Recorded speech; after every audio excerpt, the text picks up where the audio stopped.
Good day, this is Miss Jero, and now we're going to discuss about the part 2 of our last discussion, which is the demand and supply, and we will move to equilibrium.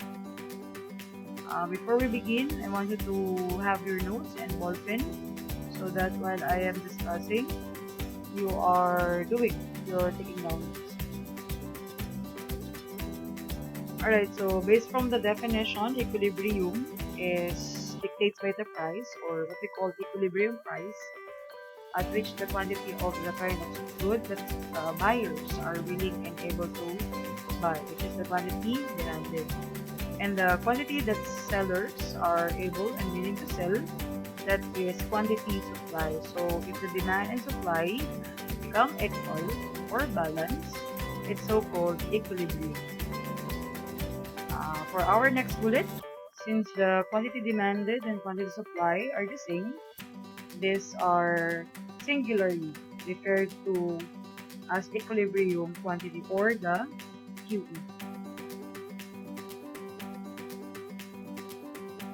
Next, based from the table,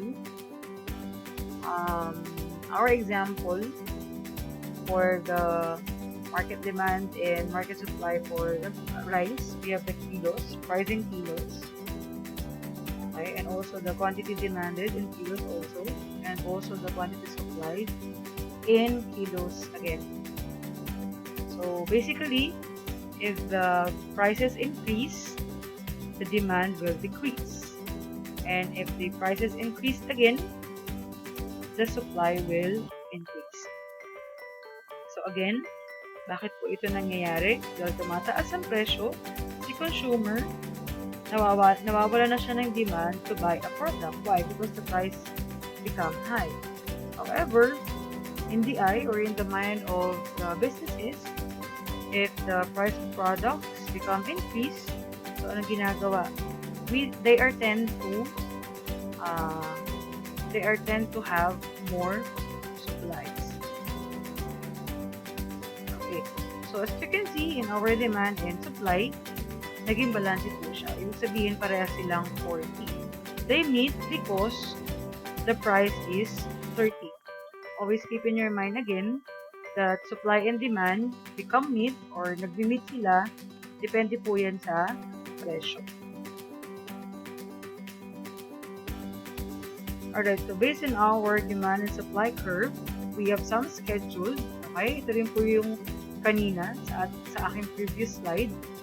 We have two lines. Okay, so yung two lines na yan, if the line is red, it represents demand. But if the line is yellow, it represents the supply. Sa ating 20 pesos, nagkaroon tayo ng 60 na demand.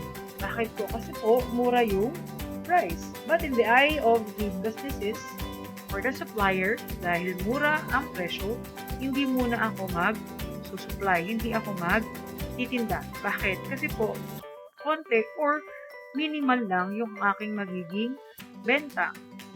For our next schedule, we have 25 pesos. In our 25 pesos, kung makikita po natin, yung ating pong demand, bumaba ito ng 50,000. Okay? So, 25, 50,000. Bumaba. Why? Again, the price become increased. But, in the eye of our businesses, okay, pabor yun sa kanila.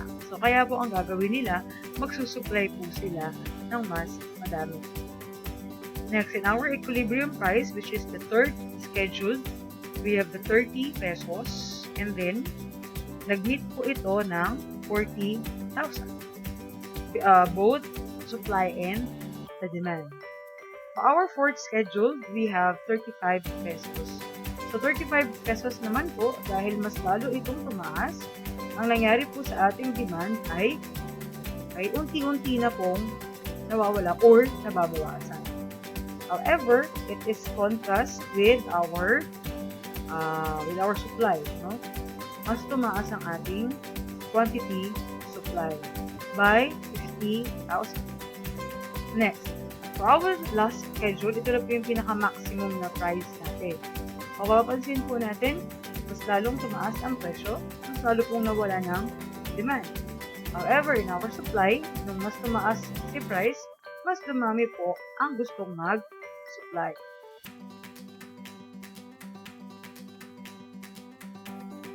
Okay.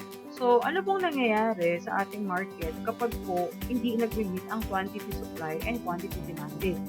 So, this graph, it came from the previous slide. This one shows the reasons, okay, through this table. Now, alright, so in our table, in our first schedule, mas mataas po ang demand kaysa sa supply. Anong ibig sabihin? Nagkakaroon ng shortage or kakulangan. Why? Madaming taong gustong bumili pero konti lang ang supply. So, anong gagawin natin sa presyo? Tataasan natin. Okay? Same thing with the second schedule, which is the representation of 25,000 or 25 pesos, I mean.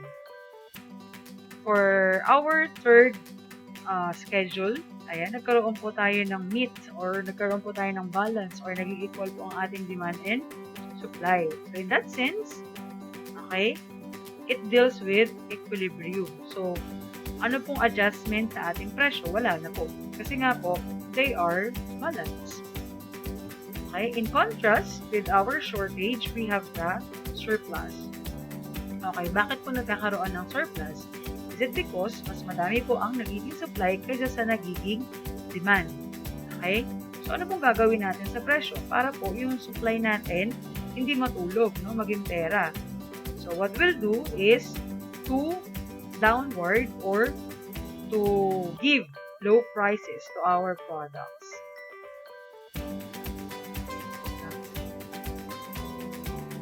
Alright, so what are the effects of changes in demand and supply in the market equilibrium? So, di ba po kanina, yung mga fix natin, or let's say, yung example natin sa table, nung prinat natin, yun lang yun. As it is lang siya. Ngayon, kapag po nagkaroon tayo ng changes, or let's say, binago po natin yung prices natin para po mawalan tayo na tinatawag na surplus and shortage.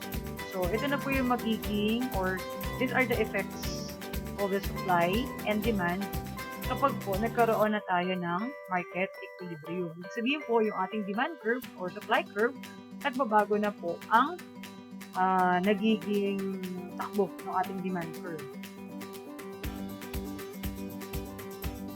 Alright, so this example, no, is came from the previous topic that we have about the bottle. Okay? So, same thing with our analysis last meeting. So, pag tumataas po ang presyo, tumataas ang presyo, bumaba ang demand, tumataas ang presyo, tataas ang supply. So, same thing. Kapag po mas mataas ang demand, kailangan taasan ang presyo para bumaba ang demand. Okay? So that pag tumaas ang presyo, tataas ang supply. Okay? In contrast, kapag po mas maraming supply, kailangan natin babaan ang presyo. Bakit? Para po magkaroon ng demand.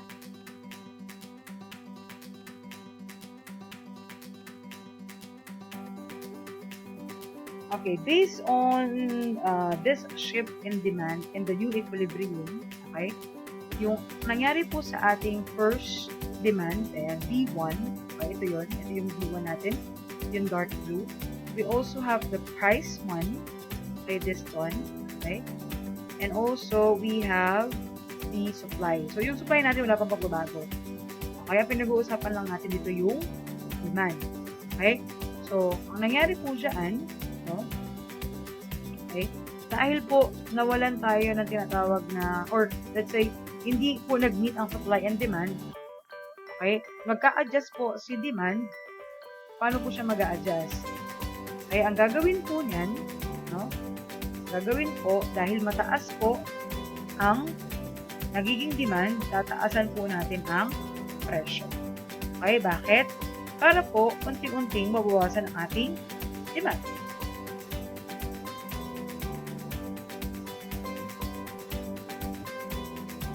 Next, okay, so this example or this graph, okay, let's just assume that the weather is unfavorable. So dahil hindi po pabor ang weather, obviously, what will happen? No? Bababa po ang ating supply. Okay? So pag bumaba yung ating supply, what will happen? No? It intended to have an increase of demand. Ayan, makikita nyo, nag-increase yung demand. So dahil nag-increase ang demand, okay, so anong gagawin natin? Taasan natin ang presyo. Para ano? Bumaba ang demand.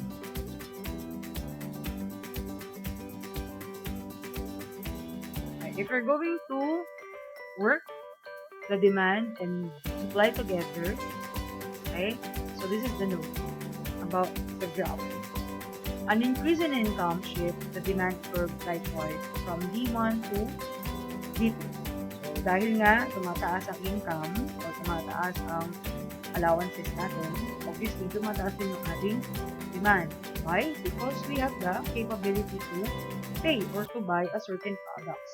So, at the same time, bad weather shifts the supply curve leftward from S1 to S2. So, what is the indication? Again, kaya bumababa ang supply, is it because of unfavorable weather? So, maybe nagkaroon ng bagyo, no? So, dahil wala nang naani, or let's say, hindi dapat naaanihin, nasira ng bagyo, okay? So, yung mga nasira na yun, hindi na po siya nagiging part ng supply. Kaya po ito ay bumababa. Right? So, continue tayo. So, the equilibrium moves from point E to P. Okay? So, mapansin natin, ano nangyari? Right? From here to there. Okay, bakit? Kasi nga po, yung supply natin, bumaba. Yung demand po natin, tumaas. While the price must rise after the shift, quantity could rise and fall or remain the same. It is definitely dependent on the relative sizes of the ships and the figure. So, the quantity happens to fall. Okay?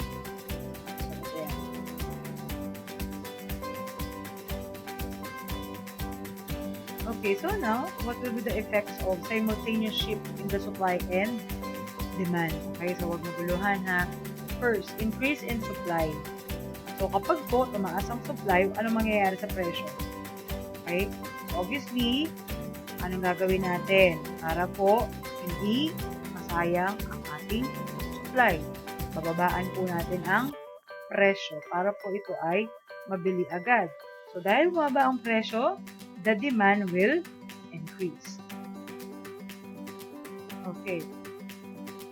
But if no changes in demand, okay, example, hindi naman to hindi naman nagmamatter, or let's say nung nag-increase si supply, the demand doesn't change anything.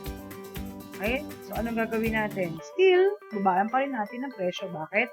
Para po maubos yung ating stocks, no? Para po ito ay maging pera. Okay? So, same thing, ang demand natin ay mataas pa din. Okay, next. When the demand decrease, right? So, let's have this scenario. Okay, mataas ang iyong supply. Para kung mabawasan ang supply mo, binabaan mo ang iyong presyo. Yun nga lang, wala pong naging effect ito sa demand. Okay? Same thing, nag-decrease pa rin siya, nawawalan pa rin tayo ng demand. Is it because maybe the product is not trend, or let's say in Filipino, ito ay laos na. Okay, kaya kahit anong gawin mong baba ng presyo mo, okay, still, si market hindi pa rin bubili. Why? Because hindi na siya swak doon sa panglasa, or let's say hindi na siya need, or hindi na siya wants ng iyong consumers. So, in our supply here, no changes in supply. So, walang mababago. Same thing, stagnant. Okay? Okay? In scenario, okay, let's have our example nowadays. Yung presyo, mataas. Yung quantity demanded, mataas. Okay? Paano siya nangyari? Diba, like for example, we are facing pandemic. No?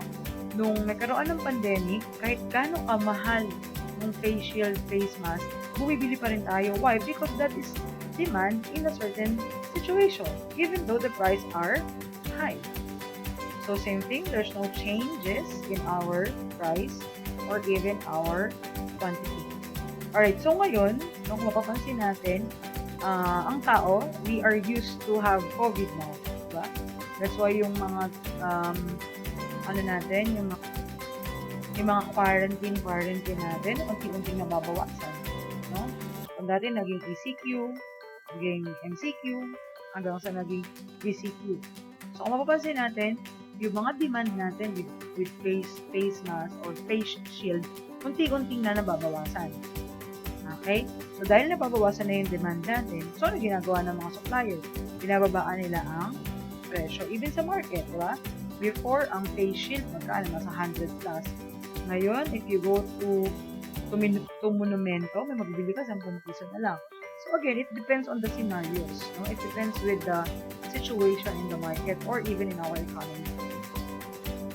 Alright, in market scenarios, or let's say in industry scenarios, kapag bumababa ang supply, automatically, nagkakaroon tayo ng mataas na demand. Dahil mataas yung demand natin, obviously, tumataas din ang presyo. Okay? Same thing with here, no? Okay. Ang demand, hindi siya nagbabago kapag, yan, meron tayong kapag, or let's say, kahit po mababa ang iyong supply, mababa ang supply mo, so feeling mo, it is a demand, kaya ka nagtaas ng presyo. Pero nung nagtaas ka ng presyo, okay, walan ka ngayon ng demand. Why? Maybe because people are looking for alternatives, or people are looking for other products that are low price. Okay, if they're going to compare your product to the product that they are used, which is their alternatives. Alright, so now let's have a video, okay, on how to compute or how to calculate the equilibrium price and quantity when it comes to demand and supply. You would take these two equations and you would solve for equilibrium using them, where quantity demand equals quantity supplied, and how you can determine equilibrium price and equilibrium quantity. I'm also going to show you how you can determine points on the demand curve and also the supply curve. For example, if the price is 8, what will be the quantity? Like always, the price is on the vertical axis and quantity is on the horizontal axis. Demand curve is in blue. The supply curve is in red. I'm going to put some numbers in for quantity and also numbers in for price. Just like that. I want to show you something really quick. I just thought of it. Is that all this stuff we do in economics, it's really the old X, Y, or the coordinate system. Let me extend the blue line and the red line. And you'll notice this, except in economics, we only use the upper right-hand quadrant instead of the whole thing. You notice the X and the Y, but we just use the upper right-hand quadrant. So back to our lesson. Quantity supplied is equal to -4 plus 1p. Quantity demanded is equal to 16 minus 1p.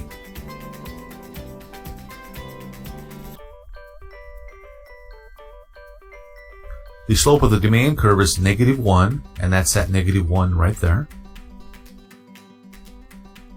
So now if I plug in 12, price of 12 into the equation, I get quantity demand is equal to 16 minus 12, which is equal to 4 last time I checked. And that's the quantity demanded. Price of 12, quantity demanded is 4. Let's imagine I put in a price of 0, which means it's basically free. I can determine quantity demand. Quantity demand is equal to 16 minus 0. So quantity demanded is equal to 16. Right there. Now let's say price is 16. Very expensive. How much will people want? So I put it into the equation, the price into the equation. Quantity demand is 16 minus 16. Quantity demanded is equal to 0. At a price of 16, people will buy nothing. We can do the same thing for quantity supplied. The slope of the line is a positive 1, that one right there. So let's imagine a price of, let's say, 8. What's the quantity? Take that 8 and I put it into the equation. So I have quantity supplied is equal to negative 4 plus 8, which quantity supplied is equal to 4, positive 4. So at a price of 8, quantity supplied will be 4. Now let's imagine equilibrium point. And the equilibrium point is going to be the purple dot right there. That's where quantity demand is equal to quantity supplied. So I take these two equations and I set them equal to each other. Negative 4 plus 1p is equal to 16 minus 1p. Now I'm going to use a little algebra and add 4 to both sides of the equation. So now I have 1p is equal to, you got it, 20. So now I add 1p to both sides of the equation. So I have 2p is equal to 20. Now if I multiply both sides of the equation by 1/2, and that's to isolate the p, now I get those two 2's cancel. So I have p is equal to 10 because 20 divided by 2 is 10. And that means equilibrium price is 10. Now I can take that 10 and I can plug it right back into my quantity supplied equation to determine quantity supplied. So now I have quantity supplied is equal to negative 4 plus 10, which is equal to 6 the last time I checked. So quantity supplied is 6 at equilibrium. I could have also plugged in the 10 to the quantity demand equation, and I would have gotten the same answer, which means quantity demanded at equilibrium is also 6. It's worth noting that the x-axis shares the values for the quantity demand and also the quantity supplied. So what we do is we see that they're both there. But often in economics, we just combine those and just call it simply quantity. For a quick review, we set these two equations equal to each other. That's where quantity demand is equal to quantity supplied. The equilibrium price is 10. And the equilibrium quantity was 6. We took the price of 12 and we plugged that into the quantity demand equation. And we determined that at that point in time, quantity demanded was 4. We did the same thing with 8 into the quantity supplied equation. And that's how you utilize some equations in economics. Alright, so as you can see, the supply and demand derive or works because of the prices. Okay, now, what will happen, or let's say, paano po nagkakaroon ng changes sa supply and demand natin, at paano po naapektuhan ang ating equilibrium, no?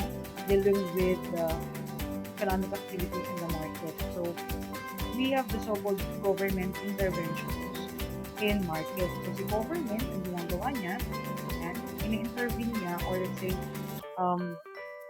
hindi pinapakailaman na, mini-monitor niya yung takbo ng market. Why? Because governments are dealing with the welfare of society, including all the prices or commodities or price commodities. So sometimes intervene to change the market outcome.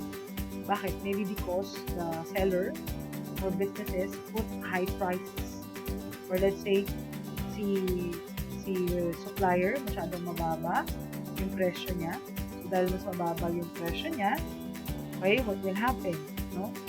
So yung mga ganun. So kapag mas mababa ang presyo ng supplier, it become more competitive with others. Yung competition na yun, maybe somehow, in the long run, unti-unting mabawasan. Why? Because the markets are dependent on the suppliers.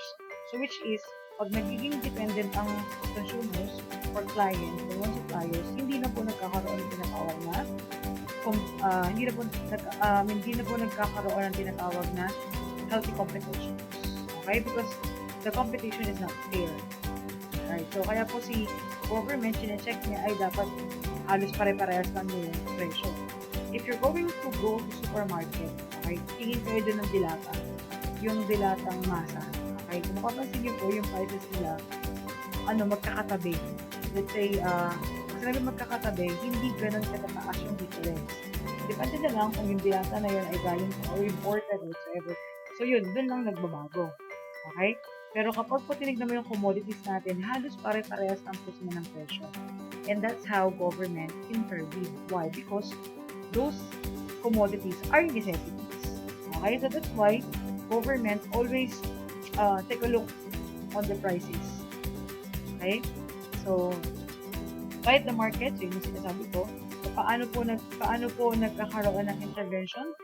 Government prevent the price from reaching equilibrium value. Through what? Through price ceiling and the price floor. So again, government manipulate markets. Kapag po na-manipulate niya yung markets, automatically also, it can change our equilibrium or the balance of our supply and the demand.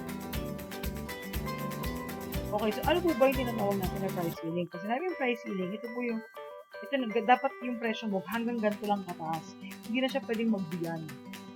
Okay? So, price ceiling is a government-imposed maximum price in a market. Kaya po nagkakaroon tayo yung tinatawag na suggested retail price. Okay? Because the government imposed it. Right? So, there is also a short size of the market. So, the smaller of the quantity supply and the quantity demanded in a particular price. So, ibig sabihin, pag nag-price seal na si government, it's either marami kang supply, it's either konti ang supply mo, it's either konti ang demand mo, yung price mo, dapat follow ka pa rin kay government. It doesn't matter about the quantity of your supply and the demand. Okay? Next, when quantity demanded and quantity supply differ, so the short side of the market will prevail. And next naman, the price ceilings create a short stage. Okay? Bakit po nagkakaroon tayo ng shortage? Kasi obviously, dahil mataas ang presyo, okay? Ano nangyayari? Nagkaroon kasi si government ng price lang hanggang dito lang ako. So, dahil hanggang dito lang ako, ay paano pumapasok si shortage? No? Shortage, ibig sabihin lang yan, ay nagkakaroon ng shortage, is it because, okay, dahil may price ceiling, dumadami po ang tinatawag natin na demand. Okay, bakit? So, kasi nga po si government, nag-impose siya. So, hanggang dito lang dapat kataas yung presyo. Okay, dahil hanggang dito lang dapat kataas yung presyo, si market, ang gagawin niya, okay, they will took the opportunities, okay? They will take the opportunities to buy a lot. So, kapag po bumili sila ng mas madami, okay, nagkaroon ng mas maraming demand, kasi nga po yung presyo niya, ito lang yung halaga, hanggang dito lang dapat yung halaga, bawal na siyang tumaas pa. Okay? So, the market will have a demand. So, kapag po nagkaroon ng demand, nagkaroon po tayo ng shortage of supply. So, increase the time and double or trouble requires to buy the goods. Okay? Kasi nga po, yung presyo natin, mag-decrease. So, what will happen with our opportunity cost? Obviously, mag-rise yan. Why? Because, obviously din, you have a lot of foregone things. Why? Because you took the opportunity to grab the minimum prices or the low prices.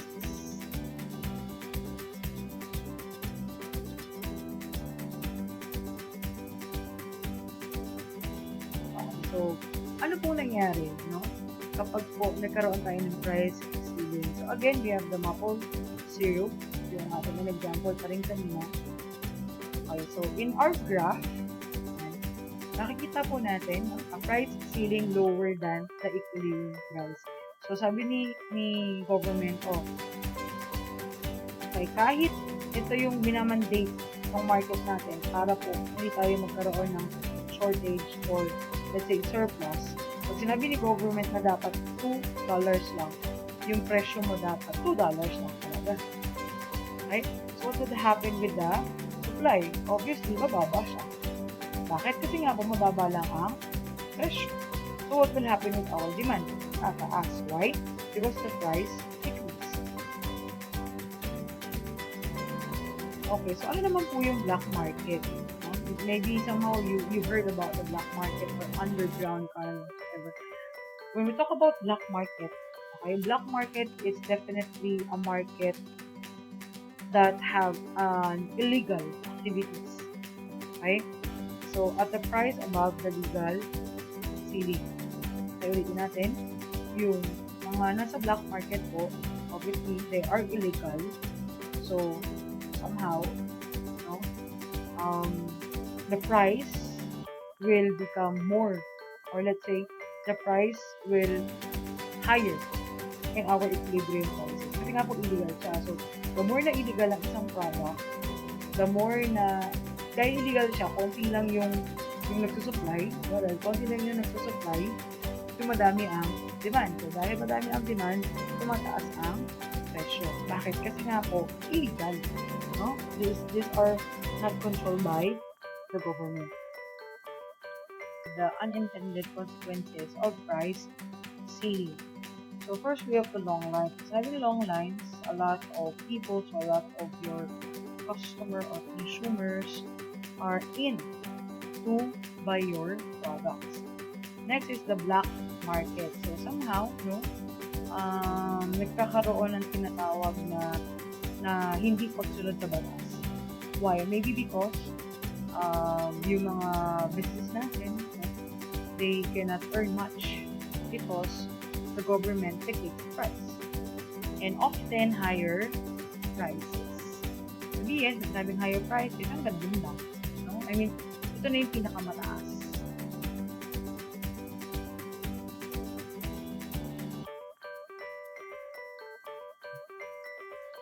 Alright, so about the graph for the price ceiling with the black market, as you can see, with the price ceiling lower than the equilibrium price and the black in a black market.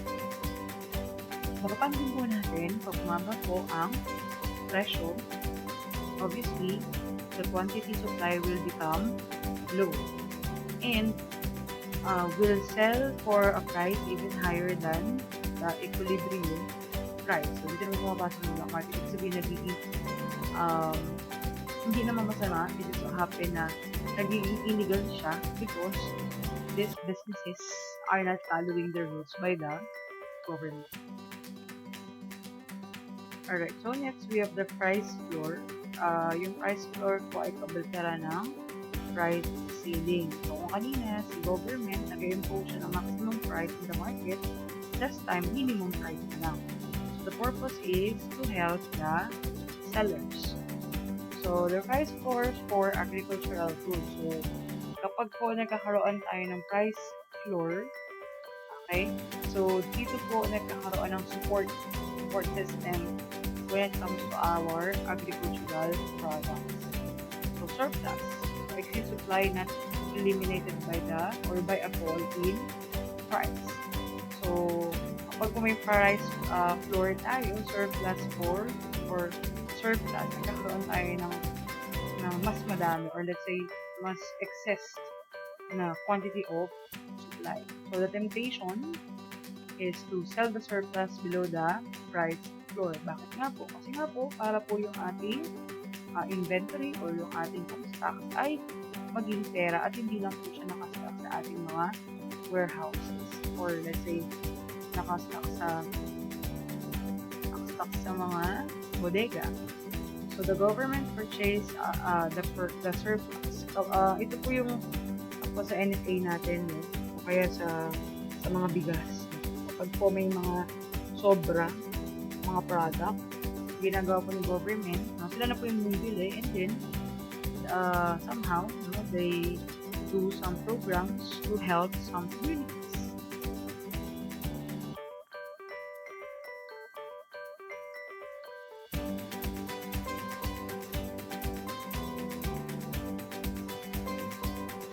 this example, nagkaroon po ng pagtaas ng presyo. Okay, nagkaroon ng mataas na presyo. So, dahil tumaas po ang ating price, if before, 65 cents lang yung non-fat dry milk natin na example, dumating yung time na kung saan nagtaas siya ng presyo. So, what will happen with our demand? Ayan, bababa po. It's just like the same rules of what we have kanina. And increase supply or increase the quantity supply. Okay? Bakit nga po? Dahil po again, tumaas po ang ating presyo. The result is a surplus. The distance between K and G. So, yun, K and G. Okay, any questions are highly appreciated. Thank you so much for listening.